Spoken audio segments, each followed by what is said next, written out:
બીજા મુદ્દાની વાત કરીએ તો કચ્છના કંડલા મીઠાપોર્ટ ખાતે વહેલી સવારથી અત્યાર સુધીનું સૌથી મોટું મેગા ડિમોલેશન ઓપરેશન શરૂ કરવામાં આવ્યું છે.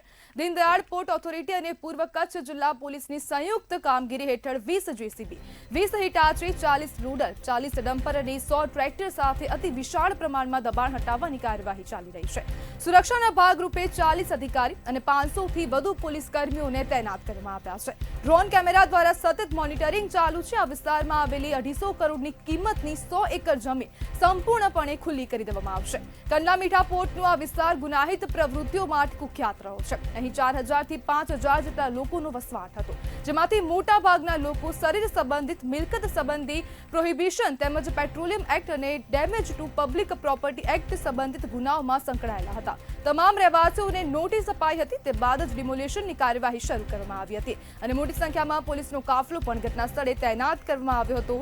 જ્યારે 40 અધિકારી અને 500 પોલીસ કર્મચારીઓ તૈનાત કરવામાં આવ્યા છે અને સુરક્ષાને લઈને અનેક પ્રકારની જે તૈયારીઓ હાથ ધરાઈ છે. જ્યારે દરિયાઈ સુરક્ષા અને રાષ્ટ્રીય સુરક્ષાને ધ્યાનમાં રાખીને આ ડિમોલેશનની પ્રક્રિયા હાથ ધરાઈ હતી.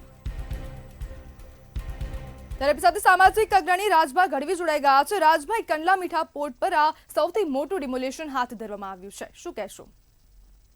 હા, ખૂબ મોટું ડિમોલેશન થઈ રહ્યું છે અને એ જરૂરી પણ હતું. કારણ કે આપ જાણો છો કે આપના ચેનલના માધ્યમથી પણ કહેવા માંગુ છું કે કંડલાની અંદર હવે સંવેદનશીલ કેમિકલો પણ આવવા માંડ્યા છે અને મોટા પ્રમાણમાં કેમિકલ, પેટ્રોલિંગ અને ગેસ જેવી જોખમી વસ્તુ, જે સંવેદનશીલ કહી શકાય એવી વસ્તુઓ પણ ત્યાં આવે છે. અને આવા પ્રકારના રહેણાંક વિસ્તારો જે બિનકાયદેસર બનેલા હોય છે અને એમાં આ જે વિસ્તાર જે મીઠાપોર્ટ કંડલા છે એમાં જે રહેણાંક વિસ્તારમાં 4000 થી 5000 ઝૂંપડાઓ હતા, એમાં તેલ ચોરી અને સૌથી વધારે જો આરોપીઓ હોય તો તેલ ચોરીના, કેમિકલ ચોરીના આ પ્રકારના હોય છે.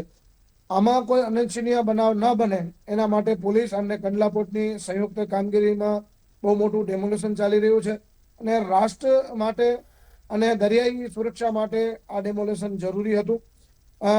આ ડેમોલેશન કાર્યમાં લોકોને પણ સહયોગ આપવો જોઈએ, કારણ કે કોઈ પણ સંવેદનશીલ પદાર્થો જે સંવેદનશીલ છે એનો કોઈ પણ એક મોટો દુર્ઘટના ઘટે તો એ આખા ભારતને અથવા ગુજરાતને પણ નુકસાન કરતો થઈ શકે છે.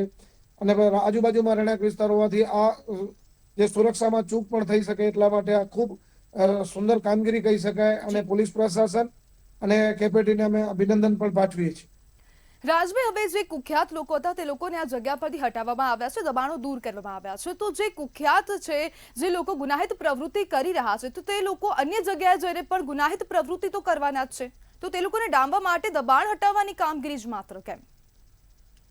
જો આમાં દબાણ હટાવવાની કામગીરીનું કારણ માત્ર એટલું છે, કારણ કે જે મેં આપને પહેલે કીધું કે જે સંવેદનશીલ પદાર્થો જે આવી રહ્યા છે કે ઘણા બધા કેમિકલ્સ એવા છે કે જેની લોકોને જાણ પણ નથી હોતી, એની સમજ પણ નથી હોતી. હવે જો એ કેમિકલો આવા બુટલેગર હોય કે કોઈ કેમિકલ ચોરી કરવા વાળા હોય, એનું ક્યાંક ને ક્યાંક એવી ચોરી થઈ અને કોઈ એવા હાથોમાં ચાલ્યા જાય કે જેનાથી બહુ મોટી દુર્ઘટનાઓ ઘટતી હોય છે. તો આવું ન થાય અને સ્થાનિક જે ત્યાંથી પાઇપલાઇનો નીકળે છે અને ત્યાંથી બધું જ્યાં વહીવટ છે એ બધો ત્યાં થતો, અને રેસિડેન્ટ હોવાના કારણે એટલી બધી ચોકસાઈ ન કરી શકાય, એટલા માટે પોલીસે ત્યાંથી સ્થળાંતર કર્યા છે. અને જે ગુનાહિત પ્રવૃત્તિઓમાં સંડાવેલા લોકો છે એના ઉપર પાસા જેવી અને અનેક કામગીરી કરવી જોઈએ કે જેનાથી આવનારા દિવસોમાં પણ આ સ્થળાંતર થઈને પણ કોઈ એવી ગુનાહિત પ્રવૃત્તિઓ ન કરે એની ધ્યાન પણ પોલીસે રાખવી જોઈએ. અને જી ત્યાંથી હટાવવાનો મેં આપને કીધું કે દરિયાઈ સુરક્ષા અને રાષ્ટ્રની જી સુરક્ષા બિલકુલ અને રાજભાઈ, કંડલાની જ્યારે પોતાની પણ ડિમોલેશનની સુરક્ષા. વાત આવે ત્યારે આપણને પ્રશ્ન થાય કે જ્યારે દબાણ થઈ રહ્યા છે ત્યારે તંત્રને કેમ ખબર નથી પડતી? જે અધિકારીઓ છે તે લોકોના ધ્યાનમાં કેમ નથી આવતું કે અહીંયા દબાણ થઈ જાય છે? જ્યારે મોટા મોટા મકાનો બની જાય, જે કાચા પાકા મકાનો છે તેને પણ હવે બનાવી દેવામાં આવે છે, તો ત્યારે કેમ નજરમાં નથી આવતું? કારણ કે આપ જોવો છો કે ક્યારેક ક્યારેક અમુક પદાધિકારીઓ એવા હોય છે કે જેની મીઠી નજર તળે પણ આવા કાર્ય થતા હોય છે.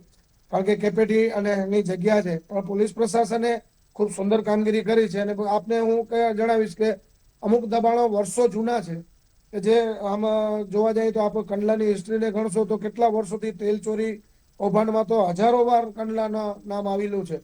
એટલે એ જૂના છે અને હવે નવા ન થાય. આનાથી પૂર્વ પણ એક સારી ડેમોલેશન કામગીરી થઈ હતી, જેનાથી પછી તો લોકો પણ હિજરત કરી ગયા છે.